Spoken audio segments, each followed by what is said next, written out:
أعوذ بالله من الشيطان الرجيم بسم الله الرحمن الرحيم ويقول الإنسان أإذا ما مت لسوف أخرج حيا أولا يذكر الإنسان أنا خلقناه من قبل ولم يك شيئا فوربك لنحشرنهم والشياطين ثم لنحضرنهم حول جهنم جثيا ثم لننزعن من كل شيعة أيهم أشد على الرحمن عتيا ثم لنحن أعلم بالذين هم أولى بها صليا وإن منكم إلا واردها كان على ربك حتما مقضيا ثم ننجي الذين اتقوا ونذر الظالمين فيها جثيا صدق الله العظيم.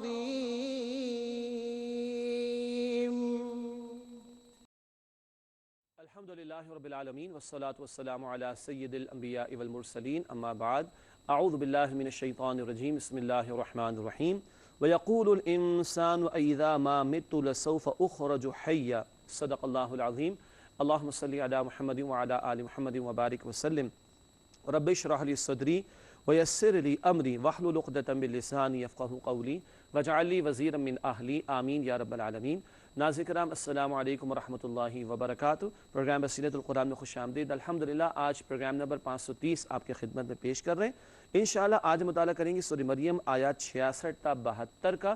انہی آیات کی تلاوت کے ذریعے حسب معمول قاری سلمان صاحب نے پروگرام کا باقاعدہ آغاز فرما دیا ہے اور روزانہ کی طرح آج بھی ہمارے ساتھ ہمارے نوجوان ساتھی اس ریڈیو میں موجود ہیں.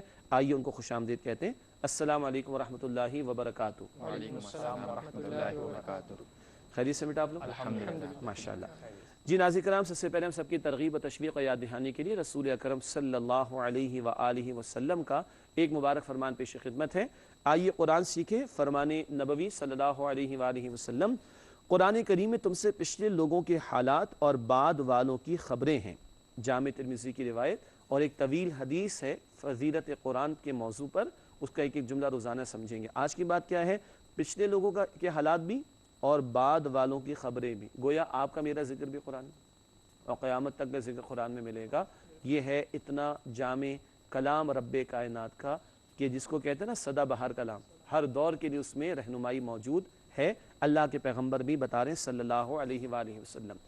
ناظرین کرام اس کے بعد چلتے ہیں ترجمے کی طرف. سورہ مریم آیات 66 تا 72 کا ترجمہ پیش خدمت. ارشاد ہوا اور کہتا ہے انسان کیا جب میں مر جاؤں گا تو کیا واقعی نکالا جاؤں گا دوبارہ زندہ کر کے؟ کیا یاد نہیں کرتا انسان کہ ہم ہی نے پیدا کیا اسے اس سے پہلے جبکہ وہ کچھ بھی نہیں تھا؟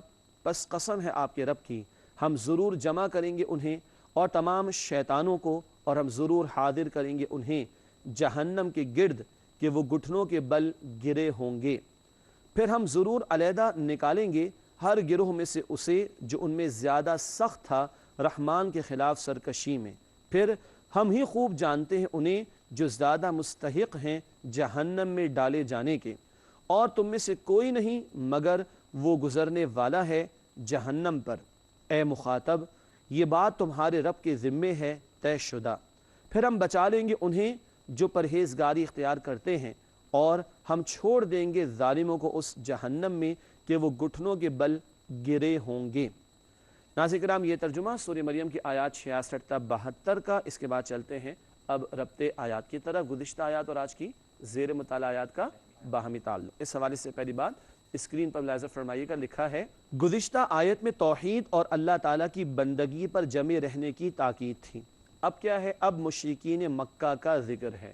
وہ توحید کا بیان مکمل ہوا. اب شرک کرنے والوں کا تذکرہ آ رہا ہے. یہ گویا ربط آیات. اگلی بات تعارف کے حوالے سے 3 باتیں ہیں یعنی جو باتیں تفصیل سے بعد میں آئیں گی تشریح میں ان کا ایک خاکہ یا آؤٹ لائن.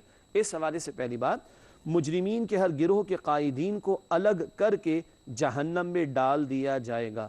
جائیں گے تو سارے مجرمین جہنم میں، اللہ ہم سب کی حفاظت فرمائے، مگر ان کے ہر گروہ کے بڑے کو آگے آگے رکھا جائے گا. جیسے فرعون آگے آگے ہوگا اور آل فرعون اس کے پیچھے پیچھے آ رہے ہوں گے. استغفر اللہ. آگے اگلا نقطہ ہے تعارف کے حوالے سے، اللہ تعالیٰ اہل جہنم سے خوب واقف ہے، سب پتہ ہے اللہ تعالیٰ کو مجرمین کے بارے میں. اور آخری بات ہے تعارف کے حوالے سے، روز قیامت ہر ایک کو پل صراط پر سے گزرنا ہوگا. یہ بڑی عجیب بات ہے. ویسے الصراط ہے عربی میں، احادیث میں لفظ آتا ہے الصراط. پل کا لفظ عربی میں نہیں ہوگا، کیوں؟ عربی میں پے نہیں، اور یہ اردو کا پل ہے، یہ PULL کی بات نہیں کر رہے ہیں ہم، ٹھیک ہے؟ تو اردو کا پل عربی میں کیوں نہیں ہوگا؟ اس لیے کہ پے عربی میں نہیں ہے. تو حدیث میں الصراط کا لفظ آتا ہے، ہم ترجمہ کرتے ہیں پل صراط کا. ناظرین کرام، اس کے بعد تجزیے کی طرف چلتے ہیں، یعنی ہر آیت میں کیا موضوع یا ٹاپک زیر گفتگو آتا ہے.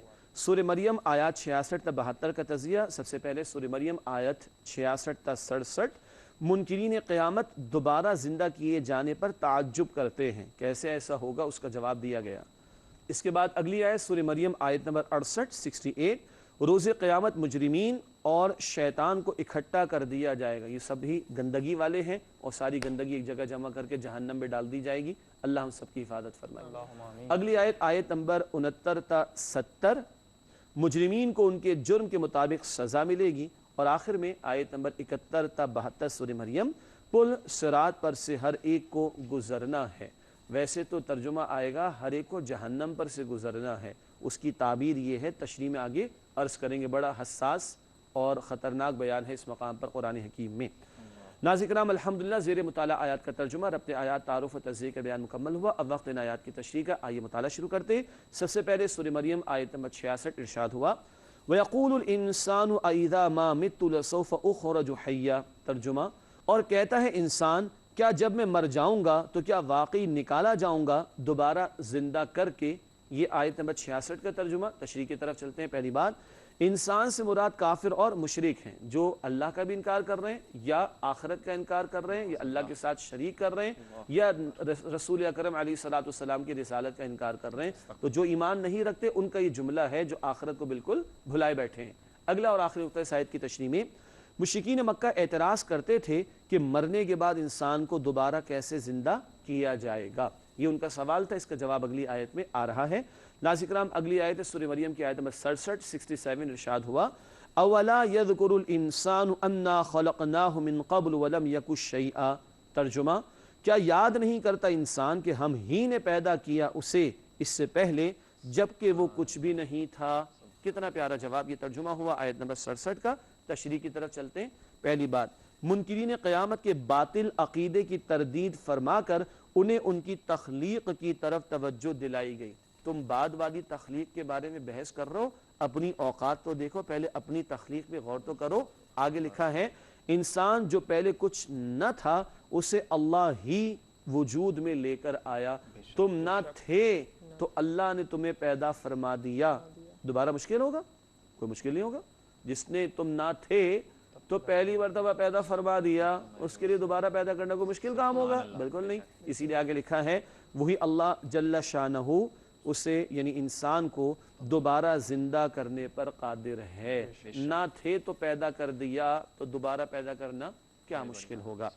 اگلی آیت ناظرین کرام سورہ مریم آیت نمبر 68 ارشاد ہوا فَوَرَبِّكَ لَنَحْشُرَنَّهُمْ وَالشَّيَاطِينَ ثُمَّ لَنُحْضِرَنَّهُمْ حَوْلَ جَهَنَّمَ جِثِيًّا. ترجمہ، پس قسم ہے آپ کے رب کی، ہم ضرور جمع کریں گے انہیں اور تمام شیطانوں کو، اور ہم ضرور حاضر کریں گے انہیں جہنم کے گرد کہ وہ گھٹنوں کے بل گرے ہوں گے. یہ ترجمہ آیت نمبر 68 کا ہے. اللہ اکبر. مجرمین کا بیان اور شیاطین کا لفظ آیا. شیطان اکیلا تو نہیں ہے، شیطان کی پوری پارٹی بھی تو ہے، فوج ہے پوری اس کی. اللہ محفوظ رکھے ان کے شرور سے. آئیے اس آیت کی تشریح کرتے ہیں. پہلی بات، اپنی ذات کی قسم کھا کر اللہ نے منکرین قیامت اور انہیں گمراہ کرنے والے شیاطین کو جہنم کے گرد اکٹھا کرنے کا اعلان فرمایا. شیطان بھی ادھر، اس کی پارٹی شیاطین بھی ادھر، اور ان کی پیروی کرنے والے بھی ادھر جہنم میں ہوں گے. اللہ ہم سب کو محفوظ رکھے. کیا کیفیت ہوگی؟ لکھا ہے آگے جہنم کو دیکھ کر مجرمین کھڑے ہونے کی طاقت نہیں رکھیں گے اور وہ گھٹنوں کے بل پڑے ہوں گے. اللہ اکبر کبیرہ. یعنی جب خوف طاری ہوتا ہے تو آدمی گر پڑتا ہے نا، تو اس کیفیت کو قرآن کہہ رہا ہے گھٹنوں کے بل گرے پڑے ہوں گے جہنم کی ہولناکی کو دیکھ کر. یہ ہے مجرمین کا بیان. ناظرین کرام جہنم کی آگ کا خوف ہمیں رلاتا ہے کہ نہیں؟ یہ کل کی کیفیات ہیں جو آج ہی اللہ سبحانہ وتعالی نے بیان فرما دی. اللہم اجرنا من النار، اے اللہ ہم سب کو آگ کے عذاب سے محفوظ فرما. اس کے بعد اگلی آیت ہے سورہ مریم کی آیت نمبر 69 ارشاد ہوا ثم لننزعن من كل شیعۃ ایہم اشد علی الرحمن عتیا. ترجمہ، پھر ہم ضرور علیحدہ نکالیں گے ہر گروہ میں سے اسے جو ان میں زیادہ سخت تھا رحمان کے خلاف سرکشی میں. یہ آیت نمبر 69 کا ترجمہ ہوا. آئیے اس کی تشریح کی طرف چلتے ہیں. تشریح کے حوالے سے پہلا نقطہ، جرم کے اعتبار سے مجرمین کی جماعتیں بنا دی جائیں گی، ہے نا. مثال کے طور پر جیسے اہل ایمان ہیں، جنت میں ایک دروازہ ہے نا الریان، اس سے کون داخل ہوگا؟ روزے دار. تو ایمان والوں کے اعمال کے اعتبار سے بھی ان کی جماعتیں بنائی جائیں گی. کوئی نماز میں آگے تھا، نوافل کی بات ہو رہی، فرض ادا کرنے. کوئی جہاد و قتال کی محنت میں آگے تھا، کوئی دعوت دین کی محنت میں آگے تھا، کوئی علم دین سیکھنے سکھانے کی محنت میں آگے تھا. گروہ ہو جائیں گے. ایسے ہی مجرمین کے گروہ بنائے جائیں گے. کوئی بڑے مجرم ہوں گے، کوئی بہت زیادہ بڑے مجرم ہوں گے، اور کوئی مجرمین کے سردار ہوں گے جیسا کہ فرعون پوری اپنی قوم کو لے ڈوبا. تو اس طرح ان کی بھی جماعتیں بنا دی جائیں گی. پھر کیا ہوگا؟ آگے لکھا ہے پھر ایسے مجرموں کو سخت عذاب دیا جائے گا جو دنیا میں کفار کے سردار اور قائدین تھے. ویسے سب سے بڑا سردار تو خود شیطان ہے. پھر چھوٹے چھوٹے شیاطین جو دنیا میں سردار بنے بیٹھے تھے نا، فرعون تھا، نمرود تھا، شداد تھا، حامان تھا، ابو جہل، ایسے لوگ ان کے پیچھے ان کی پیروی کرنے والے بھی چلے آ رہے ہوں گے. آخری نقطہ ہے اس آیت کی تشریح میں، انہوں نے اپنے ساتھ دوسروں کو بھی گمراہ کیا تھا. بڑے بڑے سرداروں کی مانتے تھے لوگ، یہ سردار یا بڑے خود بھی گمراہ ہوئے اور بہت سوں کی گمراہی کا سبب بھی بنے، تو ان کو عذاب بھی دوسروں کے مقابلے میں زیادہ دیا جائے گا. ناظرین کرام، ہمارے لیے سمجھنے کا نقطہ یہ بھی ہے کہ ہم نے کس کو بڑا بنایا ہوا ہے؟ ہم کس کے پیچھے چل رہے ہیں؟ جس کو بڑا بنایا، جس کے پیچھے پیچھے چل رہے ہیں، اسی کے ساتھ کل معاملہ ہوگا نا. تو ان مجرمین نے تو بڑے بڑے مجرمین کو ہی اپنا سردار بنایا تھا. ہم نے کس کو بڑا بنایا ہوا ہے؟ ہم کس کو فالو کر رہے ہیں؟ ہم کس کے پیچھے پیچھے چل رہے ہیں؟ یہ اچھی طرح ہمیں دیکھ لینا چاہیے. ناظرین کرام، اس کے بعد اگلی آیت ہے سورہ مریم کی آیت نمبر 70 ارشاد ہوا ثم لنحن اعلم بالذین هم اولی بها صلیہ. ترجمہ، پھر ہم ہی خوب جانتے ہیں انہیں جو زیادہ مستحق ہیں جہنم میں ڈالے جانے کے. یہ آیت نمبر 70 کا ترجمہ. آئیے اس کی تشریح کرتے ہیں، اور ایک ہی نقطہ اس حوالے سے پیش خدمت ہے. اللہ ان لوگوں سے خوب واقف ہے جو جہنم میں ڈالے جانے کے زیادہ مستحق ہیں. اس میں کئی باتیں ہیں. ایک بات یہ بھی کہ اللہ کو مجرمین کے بارے میں خوب پتہ ہے. اللہ کو ہر ایک کے بارے میں خوب معلوم، سب کچھ معلوم ہے. بکل شیء علیم. اللہ تعالیٰ تو ہر شے کا علم رکھنے والا ہے. اور یہ ڈراوا بھی ہے مجرمین کے لیے. تم آج جو حرکتیں کر رہے ہو، ایمان والوں پر سختیاں کر رہے ہو، اللہ کے دین کے راستے میں روڑے اٹکا رہے ہو، رکاوٹیں ڈال رہے ہو، تم نے کیا سمجھ رکھا ہے یہ سارا اندھیر نگری کا معاملہ؟ نہیں، اللہ کو تمہاری حرکتیں خوب پتہ ہیں. تو یہ ڈراوا ہے، اور یہ اللہ تعالیٰ کے علم کامل کا بیان بھی ہو رہا ہے اس مقام پر. اور اللہ تعالیٰ فرمانے کہ اللہ تعالیٰ ان مجرمین سے جو جہنم میں ڈالے جائیں گے خوب واقف ہے. اللہم اجرنا من النار. اے اللہ ہم سب کو آگ کے عذاب سے محفوظ فرما. ناظرین کرام، اس کے بعد اگلی آیت ہے سورہ مریم کی آیت نمبر 71 ارشاد ہوا وَإِن مِّنكُمْ إِلَّا وَارِدُهَا كَانَ عَلَى رَبِّكَ حَتْمًا مَّقْضِيًّا. ترجمہ، اور تم میں سے کوئی نہیں مگر وہ گزرنے والا ہے جہنم پر. اے مخاطب، یہ بات تمہارے رب کے ذمے ہے، طے شدہ ہے. اللہ اکبر. یہ بڑا حساس مقام ہے قرآن حکیم کا. ہر ایک کو جہنم پر سے گزرنا ہے. بڑا ڈراوا اس میں. ہر ایک کو جہنم پر سے گزرنا ہے. تشریح کرتا ہوں، لیکن ایک اور آیت یاد آ رہی ہے. سورہ تکاثر پڑھتے ہیں نا، لَتَرَوُنَّ الْجَحِيمَ. تم ضرور جہنم کو دیکھو گے. ہر ایک نے دیکھنا بھی ہے اور ہر ایک نے گزرنا بھی ہے، مگر یہ ڈراوا ہے. اس کی تشریح کی ضرورت ہے. کیا مطلب ہے اس کا؟ آئیے تشریح کی طرف چلتے ہیں. پہلی بات، ہر شخص کو خواہ وہ مومن ہو یا کافر جہنم پر سے گزارا جائے گا، یعنی اسے پل صراط سے گزرنا ہوگا. اور احادیث میں کیا ذکر آتا ہے؟ یہ پل صراط جہنم کے اوپر ہے. یوں ہر ایک دیکھے گا بھی اور ہر ایک گزرے گا بھی، چاہے مومن ہو چاہے کافر ہو. ہر ایک وہ الصراط، جسے ہم پل صراط اردو میں کہتے ہیں، اس سے گزرنا ہے. اور وہ پل صراط دراصل جہنم کے اوپر ہے. چنانچہ آگے لکھا ہے یہ اللہ کی طرف سے طے شدہ فیصلہ ہے جس کے خلاف نہیں ہوگا، یعنی ہر ایک نے گزرنا ہوگا۔ اس بات کی تشریح اگلی آیت میں بھی کچھ آئے گی انشاءاللہ۔ اور آخری نقطہ اس آیت کی تشریح میں ہے پل صراط جہنم کے اوپر ہوگا، یہ وضاحت احادیث مبارکہ میں ہمارے سامنے آتی ہے۔ ناظرین کرام، یہ ہے بڑا نازک مرحلہ، بڑا خطرناک مرحلہ، ہم سب کے لیے اللہ تعالیٰ اس کو آسان فرمائے۔ کچھ بات اس میں اور بھی کریں گے اور اگلی آیت کی تشریح بھی آپ کے سامنے رکھیں گے۔ تاہم ملاقات کرتے ہیں آپ سے ایک وقفے کے بعد۔ السلام علیکم ورحمۃ اللہ وبرکاتہ۔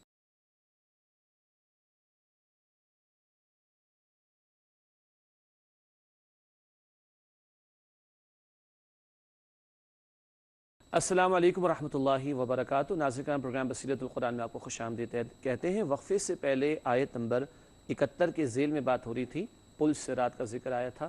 ہر ایک کو گزرنا ہے جہنم پر سے، اور سورہ تکاثر کا حوالہ دیا گیا، ہر ایک کو جہنم کو دیکھنا ہے۔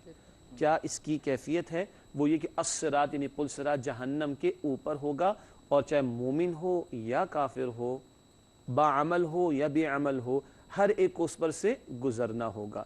اب اس کی مزید وضاحت اگلی آیت میں آ رہی ہے۔ چلتے ہیں اگلی آیت کی طرف۔ اگلی آیت ناظرین کرام سورہ مریم کی آیت نمبر 72، ارشاد ہوا ثم ننجی الذین اتقوا ونذر الظالمین فیہا جثیا۔ ترجمہ، پھر ہم بچا لیں گے انہیں جو پرہیزگاری اختیار کرتے ہیں، اور ہم چھوڑ دیں گے ظالموں کو اس جہنم میں کہ وہ گھٹنوں کے بل گرے ہوں گے۔ یہ آیت نمبر 72 کا ترجمہ ہوا۔ کچھ وضاحت آ گئی؟ کیا وضاحت آئی؟ آئیے تشریح کی طرف چلتے ہیں۔ پہلی بات، تمام لوگ پل صراط سے گزریں گے، باعمل بے عمل، مشرک، کافر، منافق، مسلمان، سب گزریں گے۔ البتہ آگے پرہیزگاروں کو جہنم میں گرنے سے بچا لیا جائے گا۔ اور پرہیزگار کون؟ متقین، جنہوں نے تقوی کی روش اختیار کی، جن کے دلوں میں خوف خدا تھا، جو دنیا میں ڈرتے ڈرتے بچتے بچتے زندگی بسر کر رہے تھے، اللہ تعالیٰ ان کو اس پر سے گزار دیں گے۔ اللہ ہمیں ان میں شامل فرمائے۔ کئی اعمال کا بھی ذکر آتا ہے، اور قرآن سورۃ الحدید میں بھی ذکر فرماتا ہے یسعیٰ بین ایدیہم و بایمانہم، ایمان والوں کا نور ہوگا ان کے سامنے بھی اور ان کے دائیں طرف بھی، اللہ ان کو گزار دے گا، اللہ ہمیں ان میں شامل فرمائے۔ اور منافقین وہاں پر کھڑے ہوں گے، کہیں گے ایمان والوں سے نقتبس من نورکم انظرونا، تھوڑی ہم پر نظر کرم تو کر دو، ارے تمہارے نور اور روشنی میں سے کچھ لے لیں۔ قیل ارجعوا وراءکم فالتمسوا نورا، سورہ حدید میں قرآن کہتا ہے، کہہ دیا جائے گا جاؤ پیچھے جا کے نور تلاش کرو، وہاں اندھیرا ہی اندھیرا ہوگا، وہاں تاریکی تاریکی ہوگی، اور جس کسی کو وہاں سے گزرنا ہے وہ نور ایمان اور نور عمل آج تیار کرے، آج اپنی بیٹری چارج رکھے نور ایمان اور نور عمل کی، تو کل وہاں کی تاریکیوں میں وہ نور اس کو کام آئے گا انشاءاللہ تعالی۔ اللہ ہمیں عطا فرمائے۔ تو جو رہے متقین اور ایمان والے، نیک اعمال کرنے والے، اللہ تعالیٰ ان کو تو جہنم میں گرنے سے بچا لیں گے، برات الصراط سے اللہ تعالیٰ ان کو گزار دیں گے۔ البتہ آگے لکھا ہے، البتہ نافرمانوں کو گھٹنوں کے بل جہنم میں گرا ہوا چھوڑ دیا جائے گا، وہیں سے گرا دیا جائے گا ان کو جہنم میں۔ اللہ تعالیٰ جہنم سے اور جہنم والوں سے ہم سب کی حفاظت فرمائے۔ ایک اور نقطہ عرض کرتے ہیں، ایمان والوں کو کیوں گزارا جا رہا ہے؟ ایمان والوں کو اس لیے گزارا جا رہا ہے کہ ان کو جہنم کی ہولناکی کا کچھ اندازہ ہو جائے، اور جب وہ جنت میں داخل ہوں تو ان کی زبانوں پر اللہ کے شکر کے ترانے ہوں۔ دو مقامات عرض کرتے ہیں۔ سورہ آل عمران کی آیت نمبر 185 ہے، فَمَنْ زُحْزِحَ عَنِ النَّارِ وَأُدْخِلَ الْجَنَّةَ فَقَدْ فَازَ، جو جہنم سے بچایا گیا اور جنت میں داخل کیا گیا وہ کامیاب ہوا۔ یہ دونوں باتیں پوری ہوں گی نا۔ اور اگلی بات، جب جنت والے اللہ کی توفیق سے جنت پہنچ جائیں گے تو ان کی زبان پر شکر کا ترانہ ہوگا۔ سورہ الاعراف آیت نمبر 43 میں ہے، الحمدللہ الذی ہدانا لہذا وما کننا لنہتدی لولا ان ہدانا اللہ، کل شکر تعریف اللہ کے لیے جس نے یہاں تک کی ہدایت دی، ورنہ ہم ہرگز ہدایت پانے والے نہ ہوتے اگر اللہ تعالیٰ ہی نے ہمیں ہدایت نہ دی ہوتی۔ گویا اللہ کی توفیق کے بغیر جنت میں داخلہ ممکن نہیں ہے۔ اور جب اتنی ہولناکی والی بات سے اللہ نے بچا کر جنت میں داخلہ عطا کیا ہوگا تو روئیں روئیں سے شکر ادا ہوگا۔ شدید گرمی کے بعد جب ٹھنڈا پانی گلاس میں ملتا ہے تو پھر روئے روئے سے شکر ادا ہوتا ہے، اس لیے ایمان والوں کو گزار دیا جائے گا۔ اندازہ ہو کہ کس ہولناکی سے اللہ نے بچا کر کتنی راحتوں والی جنت میں مقام عطا فرما دیا۔ اللہم انا نسألک جنت الفردوس، ہے اللہ ہم آپ سے جنت الفردوس کا سوال کرتے ہیں۔ ناظرین کرام، یہ دعائیں ہم اس لیے کرتے ہیں کہ مسنون ہے۔ ہاں، اللہ کے پیغمبر علیہ الصلوۃ والسلام کا طرز عمل کیا تھا؟ تلاوت قرآن جاری رہتی، جنت کا ذکر آتا تو اللہ سے جنت کی التجا فرماتے، اور جہنم کا ذکر آتا تو جہنم سے بچنے کی التجا فرماتے، اور یہ امت کے لیے تعلیم ہے، ورنہ آپ کے لیے تو جنت ہے ہی ہے، اور آپ کے لیے تو مقام محمود کا اعلان ہی اعلان ہے۔ یہ امت کی تعلیم ہے کہ جنت مانگو اور جہنم سے بچنے کی دعا بھی کرتے رہو۔ ناظرین کرام، الحمدللہ زیر مطالعہ آیات کا بیان کسی درجے میں ہوا مکمل۔ وقت سوالات کا، سوالات آپ لوگوں نے کرنے ہوتے ہیں، تو اب آپ کی باری، بلال صاحب فرمائیے۔ حضرت میرا سوال آپ سے یہ ہے کہ جیسا کہ آپ نے بیان فرمایا کہ مجرمین جو ہیں وہ جہنم میں ڈالے جائیں گے، جرم کریں گے، مجرم ہوں گے، تو وہ مومنین ہوں گے، اور سرکار علیہ السلام کا جو ہے، سرکار کی حدیث مبارکہ ہے، سرکار نے فرمایا کہ جس کے سینے میں رائی برابر بھی ایمان ہوگا تو وہ جنت میں جائے گا، تو وہ جہنم میں ڈال دی جائیں گے، پھر جہنم سے نکالے جائیں گے اپنی سزا پانے کے بعد۔ ٹھیک، تو سارے مجرمین مومنین نہیں ہوں گے، بلکہ کفار اور مشرکین تو ڈالے ہی جائیں گے، البتہ مسلمانوں میں سے بھی ہوں گے لوگ۔ کیوں؟ سود خوری کا انجام کیا ہے؟ جہنم کی آگ۔ بے نمازی کا ٹھکانہ کہاں ہے؟ جہنم کی آگ۔ زکوٰۃ میں ڈنڈی مارنے والوں کے لیے کیا ہے؟ جہنم کی آگ۔ یہ قرآن میں ہے سب کچھ۔ تو مسلمانوں میں سے بھی کچھ ہوں گے جو جہنم میں ڈالے جائیں گے، اللہ ہم سب کی حفاظت فرمائے۔ ایک بات۔ اگلی بات، ہاں، جس کے دل میں رائی کے دانے کے برابر بھی ایمان تھا وہ بالآخر نکال لیا جائے گا، بالکل اللہ کے پیغمبر علیہ السلام کی حدیث۔ تب تک کیا ہوگا؟ عذاب۔ یہ بیان نہیں ہوتا ہمارے یہاں، اور آج ہم بڑے مطمئن ہیں، چلو جی ہم تو مسلمان ہیں، ہم تو نکال لیے جائیں گے۔ انا للہ و انا الیہ راجعون۔ کیا ماچس کی تیلی ایک لمحے بھی برداشت کر سکتے ہیں؟ بالکل نہیں۔ تو یہ کیوں نہیں ہمارے اندر ڈر پیدا ہوتا کہ جتنی دیر جلیں گے جہنم کے اندر کیا حشر ہوگا؟ قرآن کہتا ہے سورہ نساء کی آیت نمبر 56 میں، ایک مرتبہ کھال جلے گی تو بار بار کھال دی جائے گی، لیذوقوا العذاب، تاکہ بار بار وہ جلنے کے مزے کو چکھتے رہیں۔ مذاق بنا رکھا کچھ لوگوں نے۔ او بھائی، اللہ سے مانگو، اللہ پہلے مرحلے میں جنت میں داخل فرما۔ یہ کیا مسلمان کہتا ہے؟ یہ تو یہود کہتے تھے ہم تو جہنم کی آگ چند دن برداشت کریں گے پھر نکال لیے جائیں گے۔ یہ قرآن میں ہے نا، یہود کہتے تھے نا، تو آج مسلمان بھی کہیں گے۔ اور وہ حدیثیں کیوں نہیں بیان ہوتی کہ جل کر کوئلے ہو چکے ہوں گے، جل کر کوئلوں کی طرح کالے، اور نکالا جائے گا، ایک نہر میں ڈالا جائے گا، ٹھنڈا کیا جائے گا، اس کے بعد پھر جنت میں ڈالا جائے گا۔ اللہ تعالیٰ ہم سب کو محفوظ رکھے جہنم کی لپٹ سے۔ پہلے ہی مرحلے میں داخلے کی دعا اور محنت اور کوشش ہونی چاہیے، نہ کہ 4 گنا اور کرو جی ہم تو نکال لیے جائیں گے۔ یہ بڑے حوصلے کی بات ہے، بڑی بے باکی کی بات ہے، اور قرآن کہتا ہے فما اصبرہم علی النار۔ اللہ اکبر، کیا حوصلہ ان کا جہنم کی آگ پر، کہ برداشت کرنے کی ہمت ہے ان میں، جو یہ کوئی کہے مسلمان اور امتی ہو کر میں اپنی بھگت کے نکال لیا جاؤں گا۔ اللہ تعالیٰ اس سے محفوظ رکھے۔ یعنی ان تمام احادیث کو پورے تناظر میں دیکھنا چاہیے۔ بالکل وہ حدیث صحیح ہے، رائی کے دانے کے برابر ہوگا، نکال لیا جائے گا، اور وہ حدیثیں بھی موجود ہیں کہ جل کر کوئلہ ہو رہا ہوگا، اور وہ بھی قرآن کی آیت ہے کہ بار بار اس کو جلنے کا عذاب دیا جائے گا۔ وہ بھی قرآن کی آیت ہے کہ لوہے کے ہتھوڑوں سے اس کو مارا جائے گا۔ کہاں لے کے جائیں؟ جہنم کے اندر زخموں کا پینا پڑے گا، جہنمیوں کا پینا پڑے گا، زخم کا درخت کھانا پڑے گا، اس کا جو ہے وہ پھل کھانا پڑے گا، کھولتا پانی پینا پڑے گا۔ اللہ تعالیٰ حفاظت فرمائے۔ تو تمام باتیں بالکل درست، مگر اصل بات کیا ہے؟ اللہ پہلے ہی مرحلے میں ہمیں داخلہ عطا فرمائے، اور جہنم کی آگ سے اس کے ایک لمحے میں وہاں رہنے سے ہم سب کی اللہ حفاظت فرمائے، اور اللہ نبی محترم صلی اللہ علیہ وسلم کے ہم سب کو شفاعت نصیب فرمائے۔ جی بیٹا، آپ کا سوال۔ حضرت میرا سوال بھی اسی سے میچ ہوتا ہوا تھا۔ تو جیسا آپ نے فرمایا پل صراط کے بارے میں کہ ایمان والے جو ہوں گے اپنے نور کے ساتھ چلے جائیں گے، تو جو ایسے لوگ بندے ہوں گے، مطلب جو نمازی ہوں گے لیکن کچھ جیسے اخلاق کے برے ہیں، بوڑھوں کے ساتھ اور ماں باپ کے ساتھ سلوک صحیح نہیں ہے، تو ان کے ساتھ کیا معاملات ہوں گے؟ اور جو کافر ہیں وہ تو بے شک غرق ہو جائیں گے۔ تو سنا ہے میں نے جیسے وہ بال سے ہی باریک ہوتا ہے اور کٹ کٹ کے گریں گے، تو اس کے بارے میں کچھ آپ بیان فرمائیں۔ اللہ حفاظت فرمائے۔ ایک اصولی بات کیا ہے، سورہ القارعہ میں ہم پڑھتے ہیں نا، فَأَمَّا مَنْ ثَقُلَتْ مَوَازِينُهُ فَهُوَ فِي عِيشَةٍ رَاضِيَةٍ وَأَمَّا مَنْ خَفَّتْ مَوَازِينُهُ فَأُمُّهُ هَاوِيَةٌ۔ جن کے اعمال یعنی نیک اعمال کے وزن بھاری ہوں گے وہ دل پسند عیش کی زندگی میں ہوں گے، اور جن کے اعمال مراد نیکیوں کے وزن کم ہوں گے، ہلکے ہوں گے وہ بھڑکتی آگ میں ہوں گے، اللہ حفاظت فرمائے۔ تو ایک اصولی بات، یعنی نیکیاں بھی ہیں اور برائیاں بھی ہیں، لیکن اگر نیکیاں زیادہ ہیں اپنی حقیقت اور وزن کے اعتبار سے تو اللہ تعالیٰ گزار دیں گے اپنے فضل و کرم سے انشاءاللہ تعالیٰ، اور اگر نیکیوں کے پلڑے کے مقابلے میں بدی کا پلڑا بھاری ہے اللہ تعالیٰ حفاظت فرمائے تو پھر دوسرا معاملہ ہو سکتا ہے۔ اور ایک اور بھی قسم ہے نا، اصحاب اعراف، یہ کون ہوں گے؟ سورۃ الاعراف ہے نا، جن کی نیکیاں اور برائیاں برابر ہوں گی، مگر ان کے بارے میں یہ کہ بالآخر یہ بھی جنت میں، یعنی درمیان میں ہوں گے، نہ جنت میں نہ جہنم میں، اعراف اونچے مقام پر ہوں گے، قرآن میں سورہ اعراف میں ذکر ہے، مگر بالآخر یہ بھی انشاءاللہ جنت میں داخل کر دیے جائیں گے۔ یہ ایک اور قسم بھی ہے۔ تو ایک ہے نیکیوں کے پلڑے بھاری ہونا، ایک ہے نیکیوں کے پلڑے ہلکے ہونا، اور ایک ہے بالکل برابر کا معاملہ ہونا۔ یہ سورہ اعراف میں قرآن بیان فرماتا ہے۔ ٹھیک ہے، صحیح۔ جی حافظ صاحب آپ کا سوال؟ میرا سوال یہ کہ پل صراط کی حیت کیا ہوگی، اس کا طول و عرض کتنا کیا ہوگا؟ کیا جس طریقے سے آج کل دنیا میں پل بنے ہوتے ہیں اس طریقے کا ہوگا؟